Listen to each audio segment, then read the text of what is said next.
I believe that when you are looking at the overall workflow process and you start right from the beginning when you're doing the design and the development of your process, you always have to look about the scalable of the platform that you're using. If you're not using commercialized, scalable unit operation all along the process, upstream, downstream, most likely that you're not going to have a successful scalability. Also, it has to meet all the regulatory requirement. Otherwise, you are going to waste a lot of time for process validation during the scalability, and also it always bumped you back into the square zero. So I would say, let's think right from square zero, when is your target? When is your scalable target?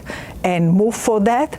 Another recommendation that I would say is choose platform that will harmonize between multiple modalities. So then you will have less risk moving from one modality to another. All you have to tweak is the formulation and the strategy of the process, but not the platform themselves.